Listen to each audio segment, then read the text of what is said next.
Buenas noches. ¿Me escucha, por favor? Buenas noches, se escucha. Muy bien. Vamos a continuar con nuestras clases sobre entrevista de selección. Ya habíamos hablado nosotros el día lunes. Perdón. Ya. Habíamos hablado el día lunes sobre qué cosa es una entrevista de selección, pero finalmente cómo nace, cómo se organiza, ¿no? En función de lo que las empresas solicitan.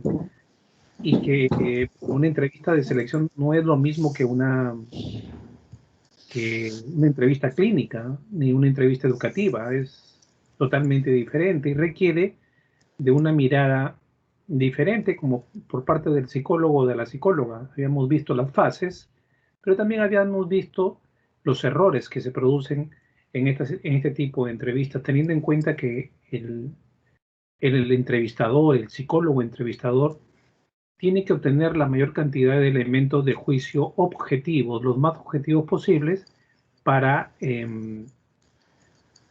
poder predecir las conductas de las personas. Recuerden ustedes que el tema es predecir la conducta. ¿Sí? Un psicólogo de selección de personal fracasa cuando selecciona personas que posteriormente no sirven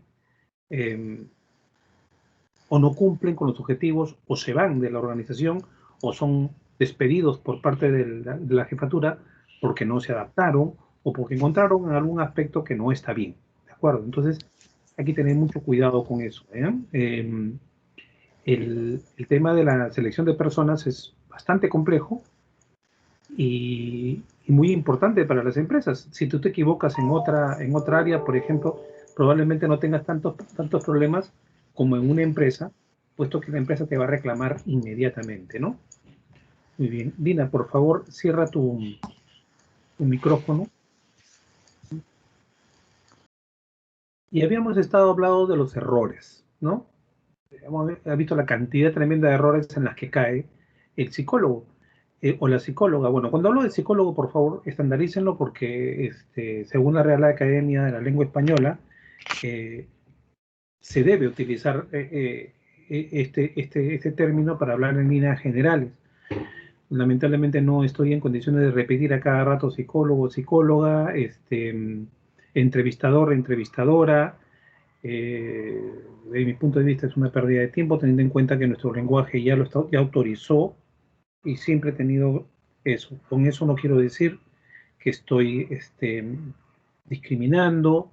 No vayan a pensar eso, por favor. No tengo nada que ver con las posiciones ideológicas de movimientos que buscan ciertas cosas que realmente no tienen nada que ver con la psicología ni con las clases. Entonces, habíamos estado hablando de este tipo de decisiones, ¿no?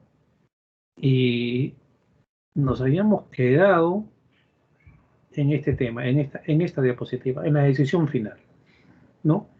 Y como les había mencionado hace un momento, la decisión final no la toma el psicólogo, ¿no? La toma quien realmente va a contratar, quien va a tener a cargo a la persona seleccionada. Por eso generalmente el psicólogo lo que hace es enviar una terna. Terna se llama a 3 personas que desde su punto de vista, de todos los seleccionados, son los que cubren de la manera más exacta, cubren el puesto. Pero la decisión final la debe tomar quien va a trabajar con esa persona. Entonces, esa persona entrevista a las 3 personas finalmente y toma la decisión. A veces el psicólogo lo que hace es entrevistar hasta el último momento con el jefe. También sirve, ¿no? O sea, la entrevista final la puede dar solamente el jefe o el psicólogo con el jefe, ¿no? O con quien quiera el jefe participar, ¿no? Pero finalmente es el quien toma la decisión final, el jefe inmediato, sobre el cual será el candidato escogido para ocupar la plaza vacante, ¿no? El psicólogo lo que debe hacer, la parte psicológica, lo que debe hacer es un seguimiento. Eso es muy importante. Cada persona que ha sido seleccionada, tú debes hacerle un seguimiento para ver si está cumpliendo, si se está adaptando, qué problema tiene, cómo podrías ayudarlo y sobre todo ver el nivel de certeza que hubo en tu selección. ¿Sí? Eso es muy importante. ¿Por qué? Porque en las empresas, por ejemplo, en las empresas modernas, las más avanzadas, miden la efectividad de todos los procesos, de todos los procesos. Uno de los procesos es selección de personal. Entonces comienzan a comparar ellos la opinión del evaluador con el resultado en el trabajo. Entonces, si vemos que, por ejemplo, el jefe inmediato tiene quejas de esa persona, o ha habido problemas, o no se adaptó, entonces lo primero que se van a preguntar es qué pasó en la selección. Y si eso se repite, sencillamente la empresa lo que hace es sacar al psicólogo, porque el psicólogo no está siendo muy acertado en su selección de personas. ¿Ya? Y, y si un psicólogo no está siendo acertado, entonces ¿para qué se le contrata? Porque de lo que se trata es de que elija la persona más adecuada a la que se adapte más rápidamente y comience a producir lo más pronto posible. ¿Ya? ¿Para qué? Porque la empresa está generando gastos. En algún momento de las clases les mencioné yo que un trabajador cuesta lo que cuesta su sueldo más el 50% de ese sueldo. O sea, o sea, yo por un trabajador como empresa, eh, yo tengo un egreso de 150% mensual de lo que yo pago por ese trabajador. Por ejemplo, si ese trabajador eh, eh, le pago 1.000 soles yo mensualmente, en realidad ese trabajador me cuesta alrededor o un poquito más de 1.500 soles. Y ustedes dirán, ¿de dónde sale estos 1.500? Estos 1.500 salen de lo que yo tengo que pagarle dos gratificaciones al año, que son dos sueldos, y aparte tengo que pagar CTS, tengo que pagar seguro, ¿no? Tengo que pagar AFP, ¿no? Entonces, todo eso equivale al 50% adicional del costo del trabajador, de su sueldo. Entonces, este trabajador, para que a mí me sirva como empresa, debe darme más de 1.500. En realidad debe dar más de 2.000, porque hay un margen de utilidad que yo debo tener. Por ejemplo, si yo contrato a una persona, pongo mi bodega y ya no me doy de abasto, ¿ya? Y contrato a una persona para que atienda la bodega, en realidad yo tengo que pensarlo muy bien, tengo que sacar mis cuentas para ver si es que con una persona adicional se eleva mi venta, o sea, se elevan mis ingresos. Porque si se reducen mis ingresos, entonces no tiene ningún sentido que yo lo contrate, ¿no? O sea, yo contrato a alguien para reducir mi carga, pero, pero a la vez para mejorar mis ingresos como empresa, ¿sí?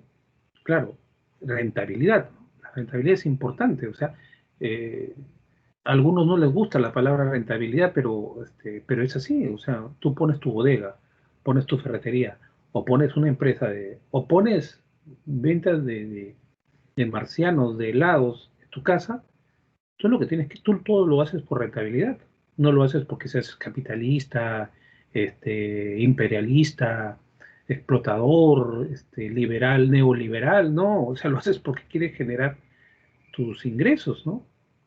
Y, y si no te da de abasto y quieres incorporar una persona, pues tienes que hacer números, ¿ya? Tienes que hacer números, porque no se trata de que sea solamente egresos, sino que tú incorporas a alguien para que la empresa funcione mejor y además genere más ingresos. Entonces, el psicólogo debe contribuir a ese concepto. El psicólogo debe contribuir a ese concepto y debe ayudar y contribuir. O sea, ese es lo natural en quien tiene un negocio, ¿no? Eh, y nosotros debemos debemos entenderlo. Por eso es que en la primera diapositiva que yo les puse era qué cosa busca la empresa. La empresa busca que cada una de las personas que se van integrando a esa organización, cada una contribuya a lograr los objetivos de quien creó esa empresa, ¿no? O del grupo de personas que crearon esa empresa. O sea, contribuya con su trabajo a lograr alcanzar esos objetivos. Si yo selecciono mal a esa persona, lo que voy a hacer es obstaculizar, es retrasar que eh, los logros y los objetivos de la organización. ¿De acuerdo? Muy bien, entonces, eh, ¿cuánto cuesta un proceso de selección? Tiene muchos costos, por si acaso, ¿ah? O sea, por eso es que a veces las empresas no seleccionan personas, ¿no? ¿Por qué no seleccionan? Porque les cuesta, ¿ya? Voy a ver si puedo ampliar. Ya no. Voy a ver si puedo ampliar un poco esta diapositiva para que podamos verla de manera más clara.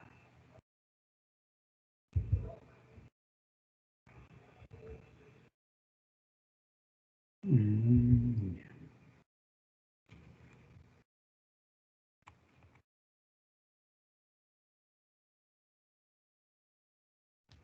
Muy bien, vamos a compartir las diapositivas.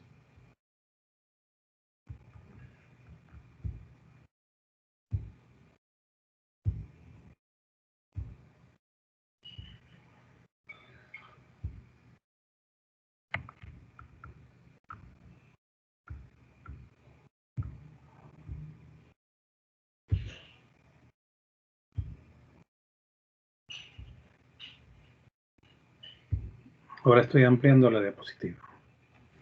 Muy bien.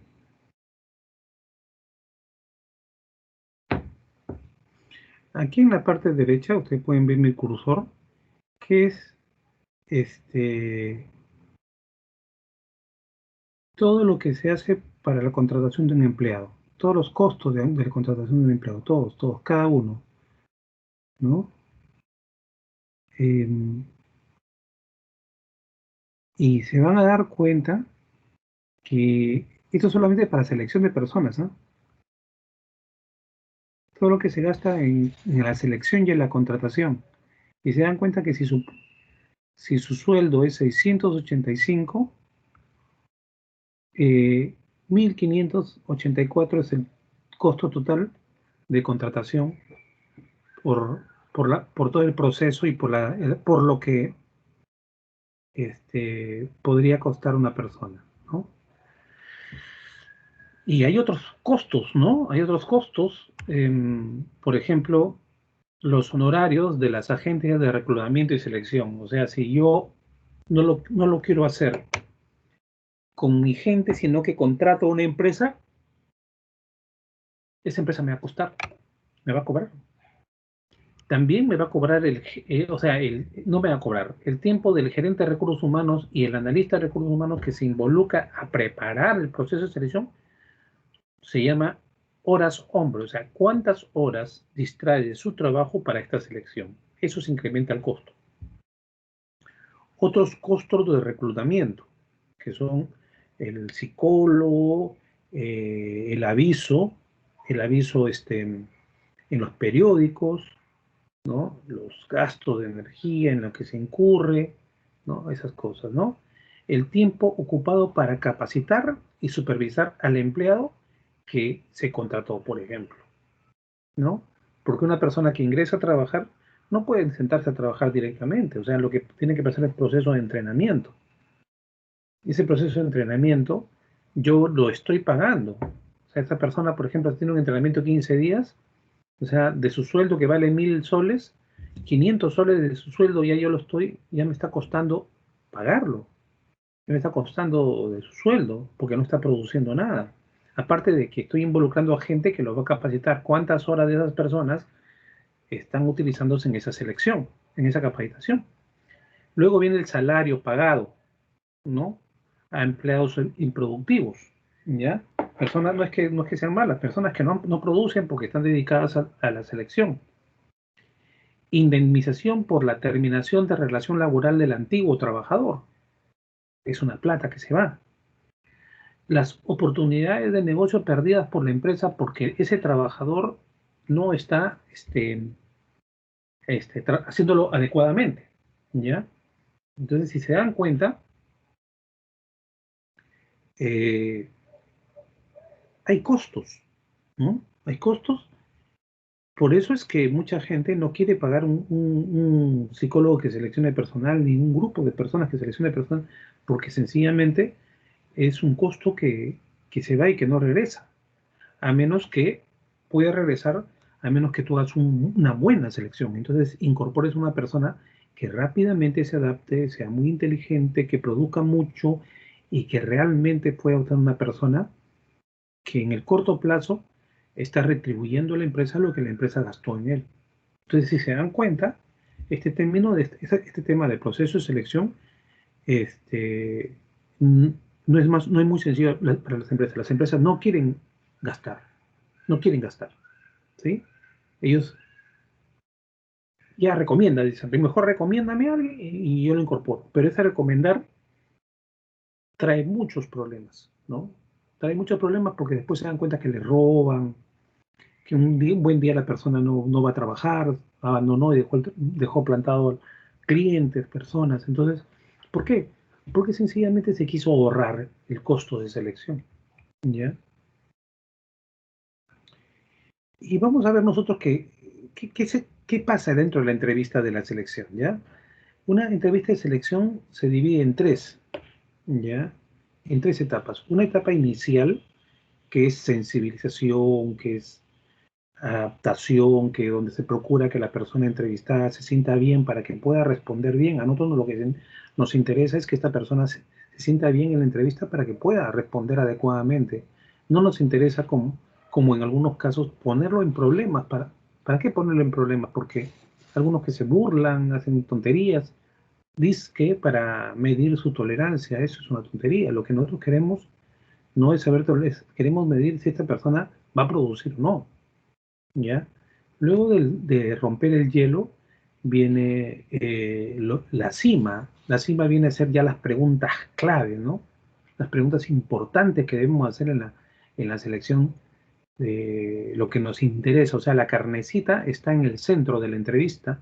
Y luego, una vez que ya tienes la información, viene la etapa de cierre, que viene a informar a la persona, viene preguntarle si algún tiene alguna duda y viene la despedida, ¿no? Y para eso estamos acá, ¿no? El romper el hielo, lo que nos interesa, bueno, romper el hielo viene a ser saludos, básicamente, ¿qué tal? ¿Cómo está? ¿Cómo llegó acá? ¿Por qué está postulando para la empresa? Un poco para que la persona se vaya eh, aclimatando, ¿no? En la etapa de la entrevista propiamente dicha o CIMA, lo que tenemos que averiguar es la historia laboral, ¿no? Y dentro de la historia laboral, averiguar cuál es la velocidad de progreso que tiene la persona en su vida laboral, ¿ya? O sea, cómo ha ido escalando rápidamente o de lentamente en su vida laboral, eso nos puede decir mucho. Su estabilidad, por ejemplo, ¿no?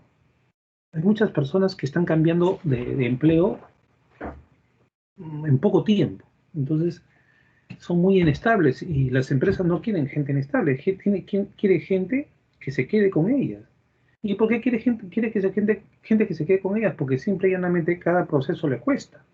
Cada proceso es una persona que se va y un puesto que tiene funciones que no se están cumpliendo y a veces esas funciones bloquean la atención al cliente, los productos, una serie de cosas. Entonces, todo eso es costo, ¿ya? Entonces, no queremos gente que no sea estable, ¿ya? Es más, la idea es seleccionar a alguien que en el futuro vaya creciendo en la empresa, ¿no? Y que vaya aprovechándose de su experiencia para que la empresa crezca con él, ¿no? Se tiene que evaluar ingresos, ¿no? Eh, ¿Cuánto nos costaría, ¿no? ¿Cómo se desenvuelve en el trabajo? Es lo que nos interesa, ¿no? ¿Cómo soluciona problemas? Y ahí viene, por ejemplo, un tipo de entrevista que se llama la entrevista de incidentes críticos, en las que, en la que lo que se le pregunta a la persona es cómo resolvería problemas reales que hay en la empresa, ¿no? O sea, en su puesto hay ciertos problemas, en el puesto que va a cubrir hay ciertos problemas. Nosotros le pondríamos esos problemas y le diríamos, ¿a cómo? Nosotros tenemos siempre este problema, ¿cómo lo resolverías? ¿No? Y a veces ese tipo de entrevistas son más directas, más concretas, ¿no? Hay que ver si su historia educativa también, si ha habido continuidad. Hay gente muy buena, pero que no tiene continuidad, ¿no? Yo conozco mucha gente que se pregunta por qué es que no me contratan si tengo un buen currículum. Lo que pasa es que a veces no ven una continuidad este, clara, ¿no? Entonces las empresas no van a gastar dinero en una persona que se les da a ir pronto. Se mide intereses vocacionales, cómo se desenvuelve o cómo se desenvolvió en, anteriormente en otras en circunstancias, en experiencias. A veces lo que suele preguntarse es, cuéntanos algún problema que haya tenido en su anterior trabajo. Y, y luego te van a preguntar cómo lo resolviste, cómo lo afrontaste, ¿no? Luego comienzan las indagaciones sobre cuál es el concepto sobre sí mismo, cómo se ve a sí mismo, ¿no? Cómo se ve a sí mismo en la empresa, cuáles son los valores familiares. Esto es muy importante porque los valores familiares nos dicen mucho de los valores de esa persona. No necesariamente, pero algo, ¿no? Su historia médica, qué hace en su tiempo libre. O sea, los hobbies también nos dicen mucho del tipo de persona con la que tenemos, con la que estamos conversando, ¿no? Creo que les comenté una experiencia que tuve hace mucho tiempo cuando yo estaba seleccionando personas para una empresa y me dijeron, selecciona gente que tenga hobbies raros, pero hobbies, no extravagantes, sino hobbies bonitos, extraños, pero buenos, ¿no? Y yo le pregunté por qué, le pregunté al dueño de la empresa y me dijo, bueno, ¿sabes por qué? Porque las personas que tienen hobbies, disruptivos, novedosos, son gente muy activa, tienen un pensamiento muy creativo, son gente diferenciada y además me dice, contribuye a que el clima laboral sea muy bueno. ¿Por qué? Porque si tú te imaginas las conversaciones que tendríamos con esas personas serían muy interesantes. Y no le faltó razón, ¿no? Efectivamente, me dediqué a eso y efectivamente luego de un tiempo me di cuenta que se había armado un grupo humano muy inteligente, muy interesante, muy creativo y muy animado en las horas de tiempo libre, ¿no? En las horas de almuerzo. ¿Cuáles son los proyectos a corto o largo plazo de esta persona para ver hacia dónde va, hacia dónde camina y si la empresa podría caminar con él o lado a lado? O la empresa podría beneficiarse también de su evolución, ¿no? Una vez obtenida toda esa información, lo que viene es el cierre, ¿no? Y es dar la oportunidad al entrevistado de que haga preguntas, que manifieste sus impresiones, ¿no? De repente, después de haber observado, pasa también, ¿no? A veces te hacen preguntas y dicen, bueno, ¿cuánto me va a pagar? ¿Cuál es el horario de trabajo? ¿Cuál es el ambiente? La gente averigua, ahora, antes no averiguaban, ahora sí averiguan. Y si no le gusta, dice finalmente, ¿sabe qué? Lo que pasa es que no, ya no quiero seguir en el proceso, lo dejo porque en el lugar que estoy mucho mejor, así que me gustaría que no me consideren. Pasa también, ¿no? Así que es importante que en el cierre se quede claro, ¿no?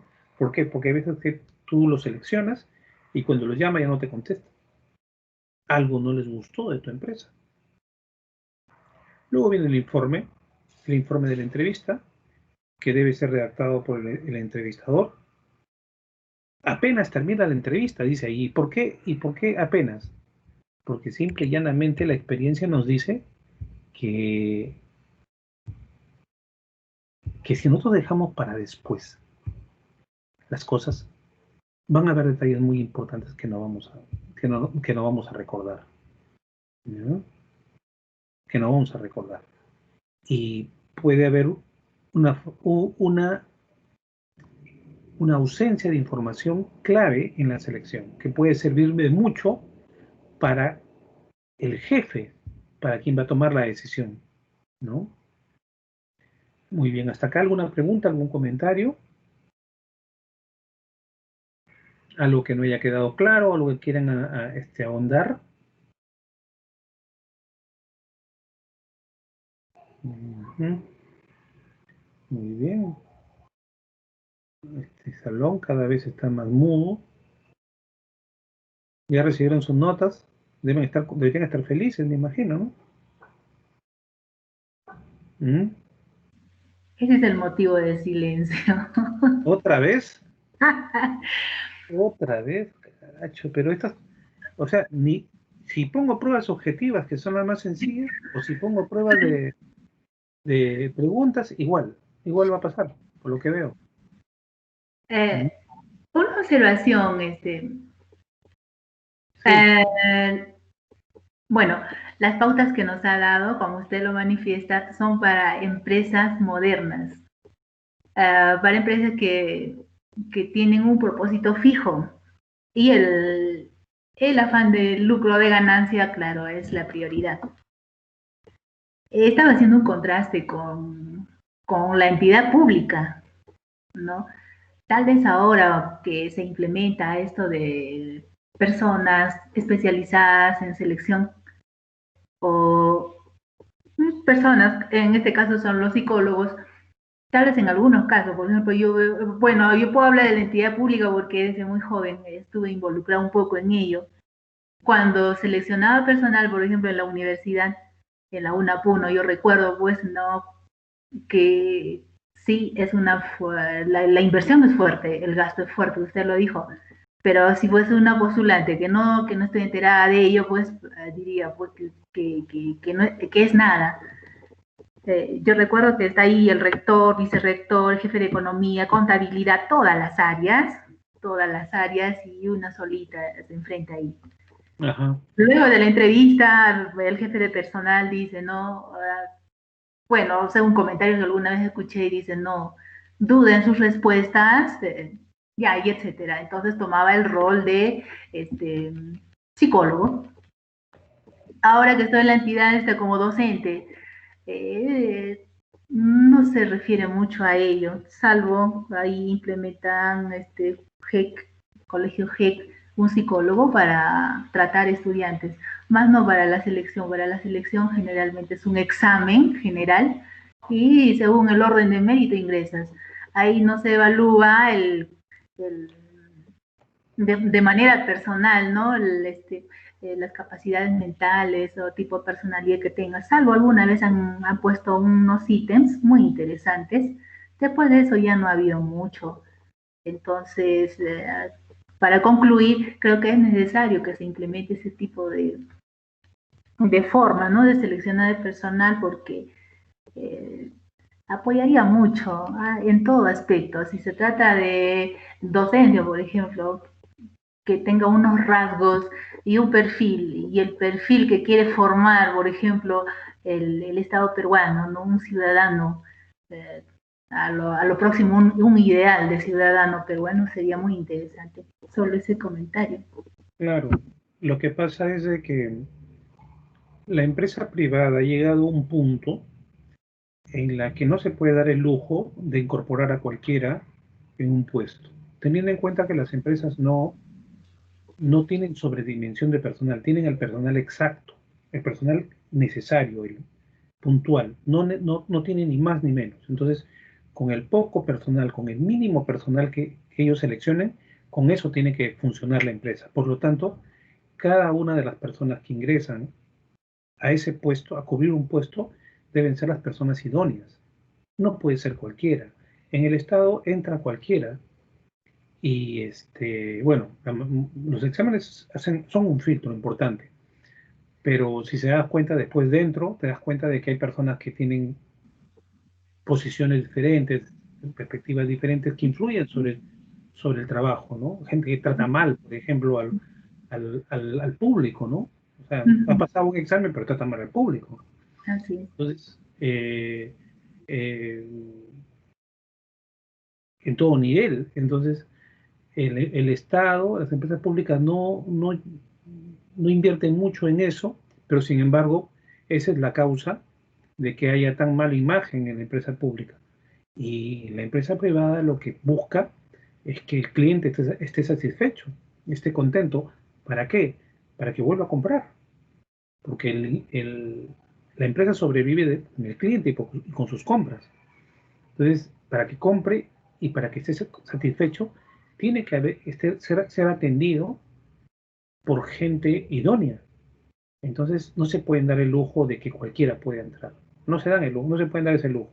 Sobre todo las empresas modernas, ¿no? Y cuando hablo de empresas modernas no me refiero solamente a las empresas grandes, sino empresas chicas que nacen con una mentalidad moderna y que quieren ganar rápidamente espacio en un mercado y que quieren competir para competir. O sea, yo tengo que trabajar mucho sobre mi producto, pero también, sobre todo, sobre mi servicio.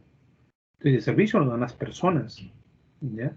Y, y bueno, pues la idea es que por eso debe haber selección de personal. Y tienes razón.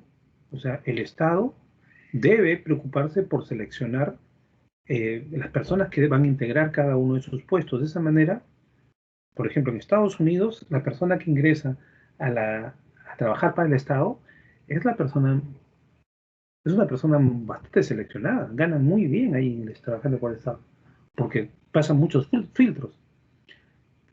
Un colegio del Estado en Estados Unidos, o sea, en primer lugar, la mayor parte de los colegios son del Estado, es de la comunidad, de la municipalidad. No hay colegios privados. Y cuando hay colegios privados son considerados los más bajos, por si acaso. ¿Ya? Entonces, ¿por qué? Porque la selección de los profesionales que el Estado hace o el condado hace es muy rígida en base a parámetros bastante exigentes. Por eso es que su educación es diferente. Entonces, la selección ya debe cambiar, ¿no? La selección de personas en nuestro país debe ir hacia ese punto. Y los psicólogos, ahí nosotros somos los que debemos estar preocupados por eso, prepararnos más, ¿ya? Entonces, por eso es muy importante la formación. El estado en que están ustedes ahora recibiendo formación es muy importante, pero más importante es la práctica, la lectura y la práctica. ¿Ya? O sea, yo siempre les voy a decir, ustedes no se confíen solamente en la información que están recibiendo de sus docentes y además vía internet. Yo sé que es una característica de las peruanas, pero tiene muchas limitaciones. ¿Ya? Tiene muchas limitaciones porque yo en un trabajo en vivo, yo hago grupos de trabajo y hago debates y interactúo con los chicos, me paseo por las aulas. Acá no se puede hacer, es difícil, ¿no? Y eso va desarrollando habilidades en los psicólogos, ¿no? Entonces, ustedes deben compensar esa carencia con mayor lectura, con mayor revisión, con mayor preparación, dependiendo de la especialidad que quieran seguir, ¿no? Muy bien. Entonces, continuamos con nuestra clase si no hay ninguna pregunta.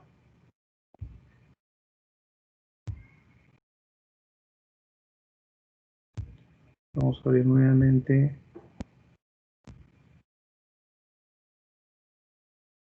la diapositiva.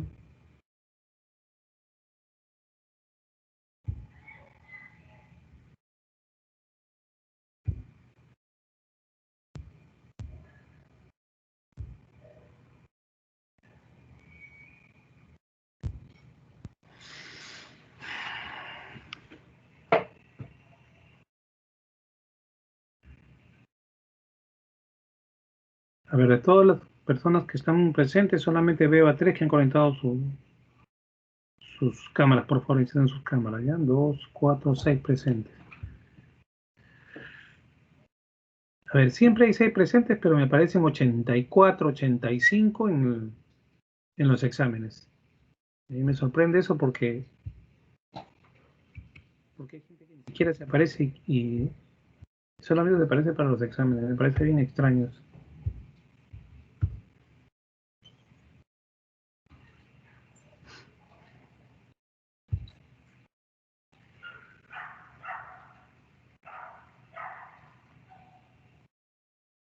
Muy bien. Entonces habíamos hablado de las fases de la entrevista, del cierre y del informe, ¿no? Hay algunas preguntas que generalmente hay unas formas de preguntar, ¿ya? Y vamos a hablar de algunos tipos básicos de preguntas, ¿no? Se pueden hacer en una entrevista de selección preguntas abiertas, ¿ya? Preguntas abiertas porque, hábleme de usted, por ejemplo, ¿no? Es una pregunta abierta, ¿no? Em, Porque permite establecer una relación más armónica con la persona, ¿no? Le da libertad al entrevistado para responder desde sus propias palabras, para que se explaye, ¿no? Ayuda a explorar opiniones con mayor detalle, con mayor amplitud, ¿no? Eh, Permite que puedas observar áreas de la respuesta, de su respuesta que tú no habías contemplado, ¿ya? Es muy útil la entrevista de preguntas abiertas, ¿sí? Por ejemplo, también preguntas cerradas, ¿no? Eh, por ejemplo, una pregunta cerrada es, hábleme de em, de sus fracasos en el trabajo. Es muy concreta, es muy directa, ¿ya? Eh, y ya le dije, hábleme de usted sería una pregunta abierta, ¿no? Esos ejemplos que tengo ahí, que los voy a sacar, no me gustan mucho, ¿ya? A veces uno cada clase va cambiando, ¿ya? En- entonces, las preguntas cerradas son puntuales, buscan cosas puntuales que necesita conocer el, el entrevistador, ¿ya? Las preguntas cerradas, ¿ya? Las preguntas abiertas te permiten ver una gama mayor de cosas. Incluso a veces se empieza con preguntas abiertas y luego vas cerrando a los puntos específicos que tú quieres explorar, ¿no? Y que te interesan explorar. Por ejemplo, tú quieres detectar, oye, acá para este puesto nos hemos dado cuenta que la persona va a coordinar con una persona muy conflictiva, o muy competitiva, ¿no? Que es muy bueno, pero no le gusta trabajar en grupo. Entonces, tenemos que buscar una persona que ocupe ese puesto que se adapte a esas características, ¿no? O por ejemplo, el jefe es una persona que es muy hostigador en su supervisión. Entonces tenemos que buscar una persona que no sea tan sensible, ¿no? Entonces, si se dan cuenta, ahí va a haber preguntas muy específicas, abiertas o cerradas, ¿no? Que me van a permitir detectar eh, cómo se comportan las personas en estos casos específicos que necesitamos explorar, ¿no? Hay preguntas de comprobación, por ejemplo, ¿sí? Cuando necesitamos corroborar lo que hemos escuchado, ¿no? O sea, por ejemplo, entendí esto, ¿ya? O le preguntas algo que tiene que ver con lo que te ha mencionado esa persona, ¿no? ¿No? Las preguntas de comprobación deben ayudar al entrevistado a asumir su responsabilidad con respecto a los temas, ¿no? Ejemplo, ¿por qué lo interpreta usted de esa manera? ¿No? ¿No? Por ejemplo, yo le pregunto, a ver, cuénteme el último problema que ha tenido usted en su trabajo, ¿ya? Y él te cuenta tu problema y luego le pregunta si, cómo usted abordó ese problema, cómo salió del problema. Y te cuenta su, su versión. Entonces tú para verificar si es una versión, por qué usted reaccionó así? ¿No? Entonces son preguntas de comprobación, ¿no? Entonces, esas preguntas de comprobación es para verificar datos, ¿ya? Son muy importantes para reafirmar algo que es puntual para el psicólogo entrevistador, ¿no? Luego viene preguntas de sondeo, ¿no? Eh, dice que son las que deben prevalecer, o sea, son las que más deben haber, ¿no? Son necesarias cuando la respuesta inicial no proporciona toda la información requerida, ¿no? Le pides que amplíe datos, ¿no? Se usan para tener parámetros de motivaciones o sentimientos. ¿Qué le parece a usted? ¿Por qué reaccionó así? ¿No? Hay otro tipo de preguntas como las técnicas básicas del sondeo son el embudo, dice, ¿no? Se inicia con una pregunta amplia que se va estrechando, va estrechándose, va a ir a de lo general, va a ir a lo específico, ¿no? De perforación se inciden de antemano las áreas de preguntas para penetrar cada vez con mayor profundidad. Aspectos puntuales que uno quiere identificar, quiere aislar. Ya les dije, ¿no? O sea, cosas como, oye, acá necesitamos que esta persona tenga tolerancia con el cliente. ¿Por qué? Porque va a estar en un área de quejas, por ejemplo, ¿no?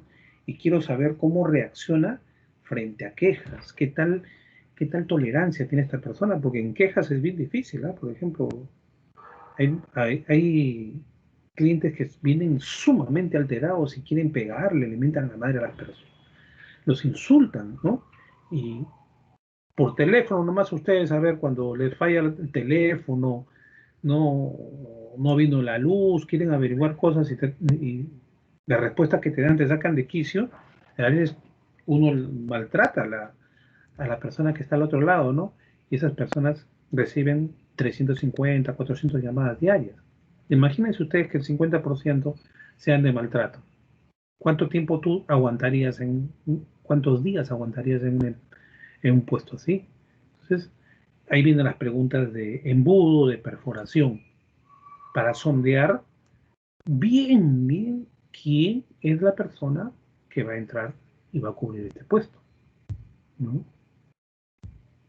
Es importante tener en cuenta que a la hora de entrevistar hay que crear un ambiente adecuado. No se trata de complicarle la vida al entrevistado. Yo sé de que hay algunos entrevistadores que pareciera que fueran sádicos, lo que quieren es poner en aprietos todo el tiempo al entrevistado, ¿no?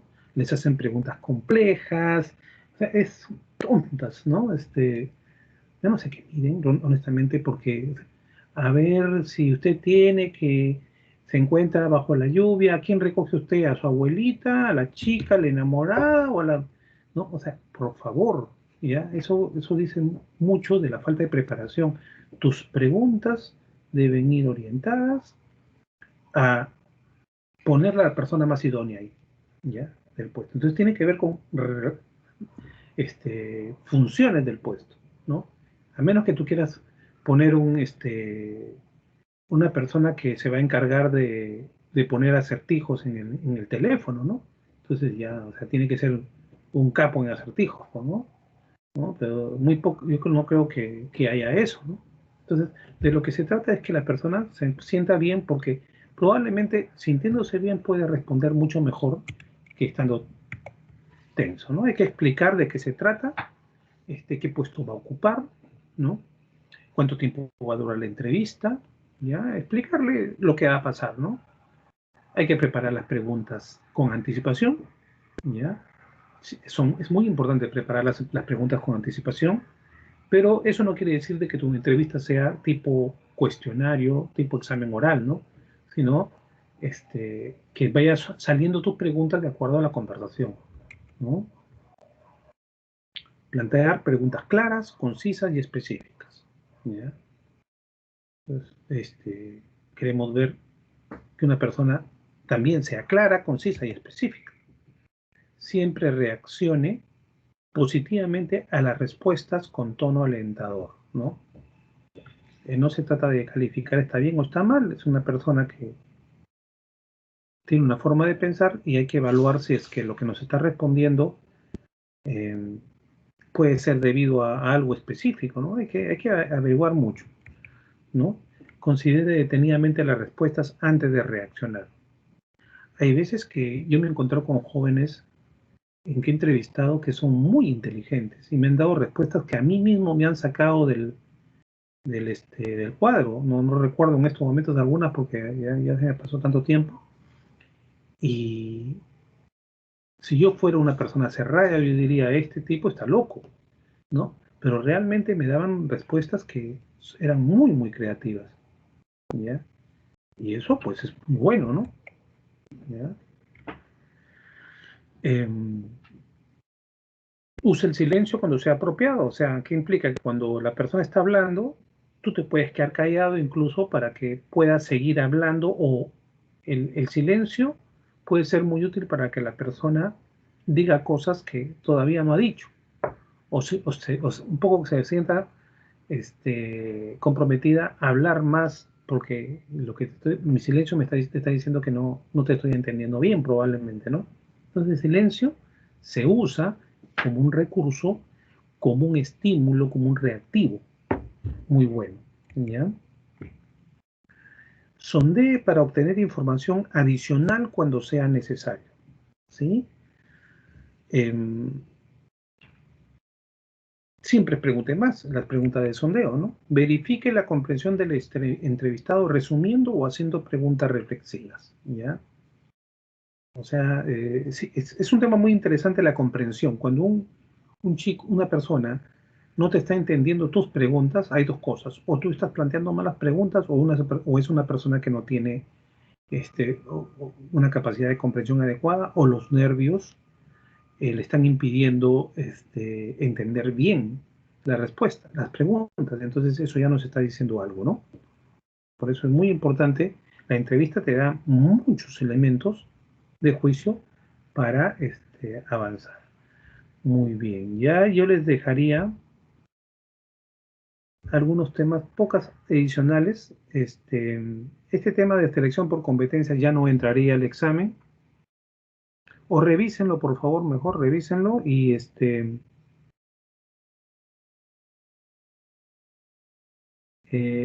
tema sí va a entrar, ¿ya? Revísenlo bien, ¿ya? Eh, es un tipo de selección, de preguntas de selección, ¿ya? Que son más o menos cinco,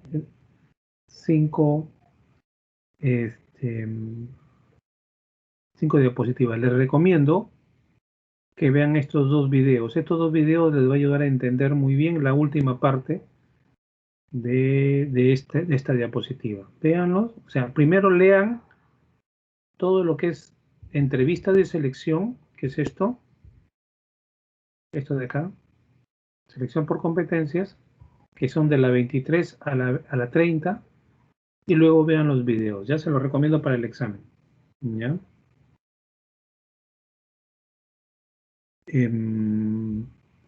La siguiente semana tendríamos la última clase y, a ver, acá me dice que también habla de entrevista de selección. A ver. Sí, se habla de una estrategia. Ya son temas menos complicados. ¿Ya? Vamos a hacer una cosa, la siguiente clase vamos a trabajar este tipo mejor, esta clase de esta clase, ya, de la entrevista desde la diapositiva 17 a la 30. Ya me interesa mucho que esa clase la conozca, porque es el último modelo de, de entrevista que existe ahora. Muy bien. ¿Hay alguna pregunta hasta acá? ¿Algún comentario? ¿Alguna duda? Ninguna. Entonces con eso habríamos terminado la clase y nos veríamos la siguiente semana.